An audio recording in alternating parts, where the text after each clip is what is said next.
আসসালামু আলাইকুম, crypto and web Bangla পক্ষ থেকে আমি মোহাম্মদ শাকিল ইসলাম। আজকে দেখাবো আমরা কিভাবে একটা সিএসএস এর মাধ্যমে বাটন তৈরি করতে পারি।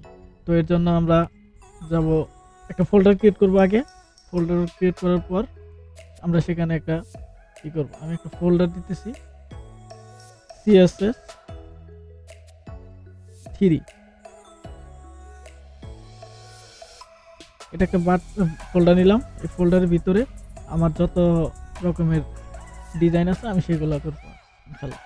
তো এখানেও আমি একটা ফোল্ডার নিব। আজকে জাস্ট সিএসএস এর কোনো কিছু দেখাবো না, কিন্তু মানে বেসিক যে জিনিসটা সেটাই আমরা দেখাবো। সেটা হলো একটা বাটন তৈরি করে দেখাবো যে আসলে এই সিএসএসটা কি এবং এটা দিয়ে কি কি করতে হয়।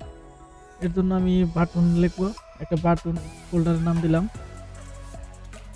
এই ফোল্ডারটা আমরা ফুল এটাকে সিলেক্ট করব। সিলেক্ট করার পর আমি যদি গিট ব্যাশ হেয়ারে যাই এবং সেখানে কোড স্পেস ডট এন্টার করি, তাহলে দেখেন আমাদের ভিজুয়াল স্টুডিও কোডে এই কোডটি রান হবে। দেখেন এরকম আসলো। এটা আসলে এই দেখেন আমাদের বাটন। আজকে এই বাটনের ভিতরে আমি একটা ফাইল ক্রিয়েট করব। ফাইলের নাম দেব হচ্ছে ইন্ডেক্স ডট এইচটিএমএল। এবার আরেকটা ফাইল ক্রিয়েট করব, সেটা হচ্ছে স্টাইল ডট সিএসএস। এন্টার করলাম, তাহলে আমার এরকম আসলো। এবার আমরা এইচটিএমএল এর যে স্ট্রাকচার আছে সেই স্ট্রাকচারটা নিব। নেওয়ার পর আমরা এখানে আমরা এক্সটার্নাল সিএসএস করব। এর জন্য আমরা লিঙ্ক আপ করে দিব। লিঙ্ক ক্লোন যদি সিএসএস লিখি, সিএসএস এরকম আসলো। আসার পর আমরা জাস্ট এন্টার ক্লিক করব। দেখেন আমার রিলেশনশিপ একটা আছে স্টাইল শিট আর এইচরেপ হচ্ছে আমাদের যে ফাইলটা নিছি ওই ফাইলটা। জাস্ট আমি এখানে স্টাইল ডট সিএসএস নিছি, যার কারণে এটা দিলাম। যদি আমি এখানে স্টাইলের বদল মেইন দিতাম অথবা অন্য কোনো নাম দিতাম, তাহলে এই নামটা বসাই দিলে হয়ে যাইতো। এবার দেখেন আমি যদি একটা h1 ট্যাগ নেই, নেওয়ার পর আমি যদি এখানে লিখি যে ক্রিপ্টো অ্যান্ড ওয়েব বাংলা, এগুলো প্রথম অক্ষরটা আমি বড় হাতে করে দিই, তাহলে পেটার দেখা যাবে মনে হইতেছে আর কি। প্রথম অক্ষরটা বড় হাতের দিলাম। এবার আমি এটাকে সেভ করব। কন্ট্রোল চেপে ধরে এসের মধ্যে ক্লিক করব, অটোমেটিক যেখান থেকে সেভ হয়ে গেল।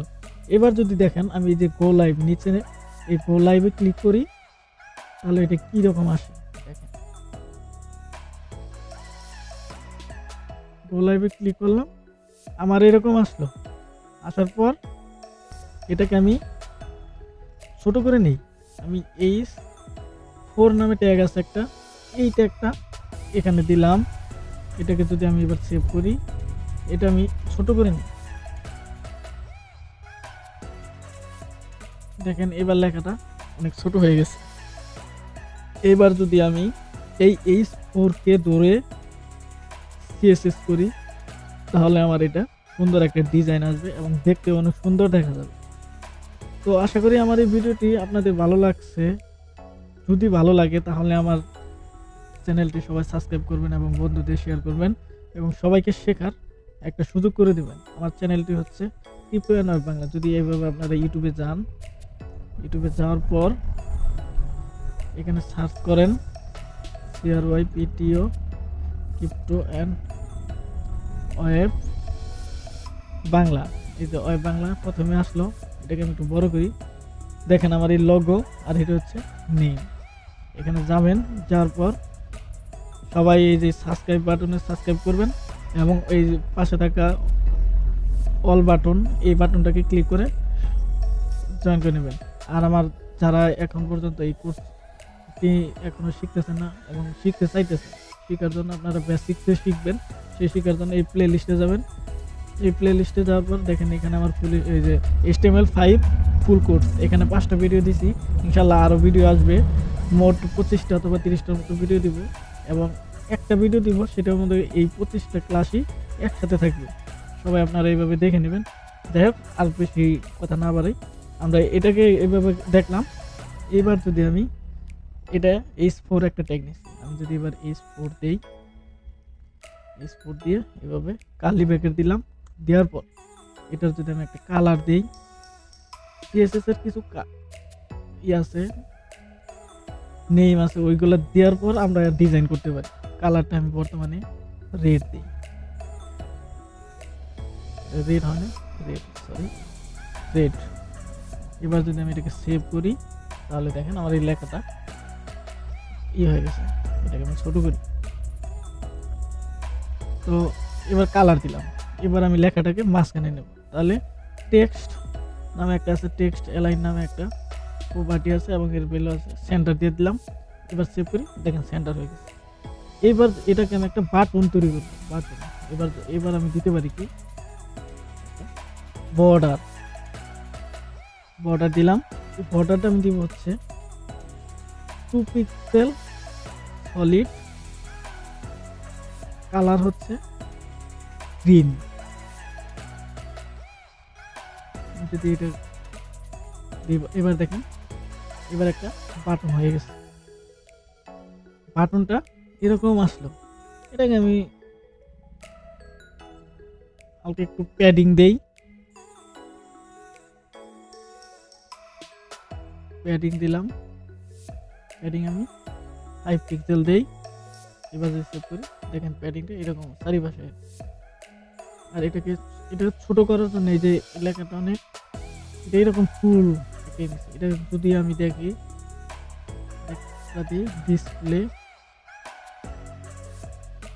ডিসপ্লে ব্লক নাম একটা প্রপার্টি এন্ড ভ্যালু আছে, আমি যদি দিই ব্লক, কিরকম এটা আসলো না, তাহলে আমরা ইনলাইন ব্লক দিতে পারি। ইনলাইন ব্লক, দেখেন এবার ছোট হয়ে গেছে, কিন্তু এই লেখাটার সেন্টারে যাবে, সেন্টারে আর যাবে না। এটাকে সেন্টারে নেওয়ার জন্য আমরা যদি মার্জিন নামে একটা প্রপার্টি আছে, যদি এই মার্জিনটা দিই, মার্জিনটা আমরা কোথায় দিব, লেফটে দিব। যদি 30 পিক্সেল দিই, তাহলে সেভ করি, একটু বেশি, যদি আমি 150 পিক্সেল দিই অথবা 30% দিই, দেখেন এরকম গেছে। যাই হোক, এই পর্যন্ত থাকুক, আমরা আরো দেখি অন্য কোনো ডিজাইন করা যায় কিনা। এটাতে জাস্ট এরকম আসলো। এবার যদি আমি ফন্ট সাইজ দেই, ফন্ট সাইজ 18 পিক্সেল, সেভ দিলাম, আর একটু বড় হয়ে গেল। এবার দেখেন লেখাটার এই যে চতুর্দিকে একটা কোনা দেখা যাইতেছে, কানি যেটাকে বলে, আমরা এটাকে একটু বাঁকা দিই, বাঁকা করে দিলে তাহলে আর একটু সুন্দর দেখা যাবে। এর জন্য দিব হচ্ছে বর্ডার রেডিয়াস। এই যে বর্ডার রেডিয়াস, এটা আমি যদি 3 পিক্সেল দেই, 3 পিক্সেল দিলে হালকা একটু দেখা হয়েছে। যদি আমি 5 পিক্সেল দেই, এবার দেখেন অনেকটাই সুন্দর হয়েছে। কিন্তু এটার একটা ত্রুটি, এই দেখেন এখানে ব্যাকগ্রাউন্ডটা হচ্ছে সাদা, ব্যাকগ্রাউন্ড আমি চেঞ্জ করে দিতে পারি। ব্যাকগ্রাউন্ড কালারটা যদি আমি একোয়া করে দেই, দেখেন আমার কালারটা এরকম আসলো। যাই হোক, সুন্দর একটা ডিজাইন হয়েছে। আশা করি সবাই এই ডিজাইনটা করতে পারবেন। তারপরে দেখেন এটাকে আমি যখন এই মাউসটা নিব, তখন এই যে মাউস নেওয়ার সাথে সাথে একটা দাড়ি আসতেছে, এটা আসবে না। এটাকে যদি আমি হাতের মতো করে দিই, একটা হাতের মতো করে দিই, তাহলে দিব